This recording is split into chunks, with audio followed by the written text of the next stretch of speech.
Hoje a gente vai mergulhar fundo em uma das histórias mais intensas e, sem dúvida, complexas da Bíblia. Tô falando da destruição de Sodoma e Gomorra, lá em Gênesis capítulo 19.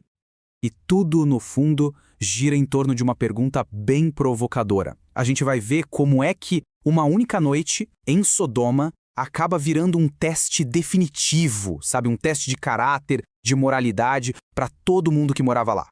Então, a cena começa a se desenrolar no final da tarde, quando dois anjos, que parecem homens comuns, chegam nos portões da cidade de Sodoma. E quem está lá? Ló, o sobrinho de Abraão. Na hora que ele vê os dois, ele não pensa duas vezes. Se levanta, se curva e já oferece a casa dele como um lugar seguro para eles passarem a noite. Olha só que interessante. De primeira, os visitantes recusam. Dizem que vão passar a noite na praça mesmo.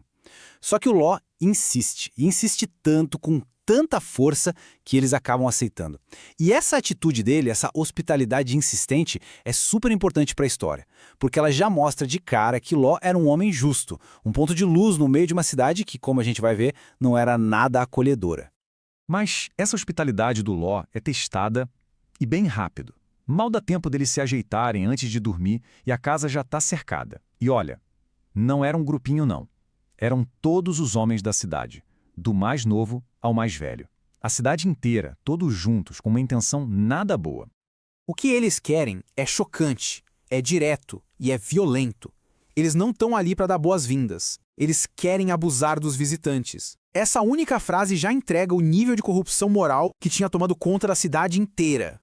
Agora, a reação do Ló é aí que a cena fica ainda mais perturbadora. No desespero de proteger seus hóspedes, que era um dever sagrado, ele vai lá fora e oferece as próprias filhas virgens para a multidão. É uma oferta horrível que mostra o colapso moral total da situação. Ele está tentando fazer o certo, protegendo o hóspede, mas o preço que ele oferece é impensável. Bem, a tragédia só não acontece por causa de uma intervenção divina. Os anjos puxam o Ló para dentro de casa rapidinho e, pá, deixam a multidão inteira cega. O pessoal lá fora fica totalmente perdido tentando achar a porta e não consegue, acabam desistindo. Então os hóspedes foram protegidos, mas ali, naquele momento, o destino de Sodoma já estava traçado. Depois que a confusão lá fora acaba, os anjos abrem o jogo e contam a real missão deles. Eles dizem, olha, a gente foi enviado pelo Senhor para destruir este lugar. A ordem para o Ló é bem clara e direta. Junta todo mundo da sua família e sai daqui. Agora. Só que fugir não é tão fácil quanto parece. Primeiro, os futuros genros do Ló acham que é piada, dão risada, não levam a sério o aviso. E o mais incrível é que quando o dia amanhece, o próprio Ló hesita. Ele demora para sair. A coisa chega a tal ponto que o texto bíblico diz que os anjos tiveram que pegar a família pela mão e basicamente arrastar eles para fora da cidade. Um ato que é descrito como misericórdia do Senhor. Ok, agora que eles estão fora da cidade, as regras são super específicas e urgentes. A vida deles depende de seguir à risca 4 ordens bem simples, mas que não podem ser quebradas. E a mais famosa de todas, que todo mundo conhece, é claro: não olhe para trás. E aí começa a destruição. O Senhor manda chover fogo e enxofre do céu, direto em Sodoma e Gomorra. É uma aniquilação completa. Acaba com tudo. Todos os moradores, toda a vegetação, tudo que tinha vida naquelas planícies. É, assim, a imagem de um juízo divino, absoluto. Enquanto isso, a família de Ló está correndo para salvar a própria pele. Mas, como a gente sabe, nem todo mundo consegue seguir as regras à risca. E é agora que a gente chega no momento talvez mais famoso e com certeza mais trágico de toda essa fuga.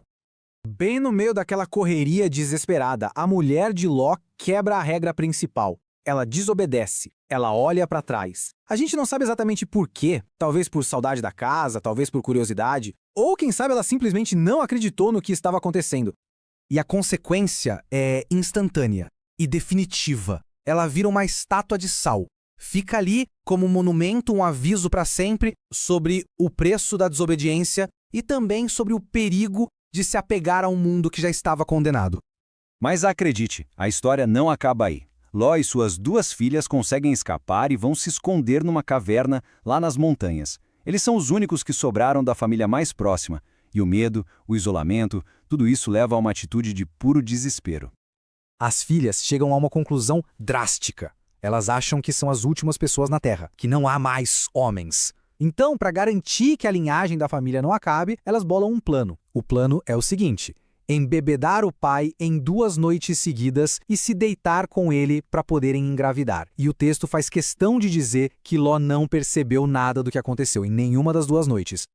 Dessa união bem complicada, nascem 2 filhos, Moabe, que dá origem ao povo moabita, e Benami, que é o ancestral dos amonitas. É assim que a narrativa bíblica conecta a origem de 2 nações que eram vizinhas e muitas vezes inimigas de Israel a esse final tão sombrio e trágico da história da família de Ló. E no final das contas, o que essa história toda nos diz? Será que é uma história sobre justiça divina? Sobre a misericórdia que escolhe salvar alguns? Ou é, no fundo, uma grande tragédia humana sobre moralidade, sobre os limites da sobrevivência e sobre as consequências das nossas escolhas? A verdade é que talvez seja um pouco de tudo isso. E a resposta, como acontece com as melhores histórias, não é simples. Fica aí pra gente pensar.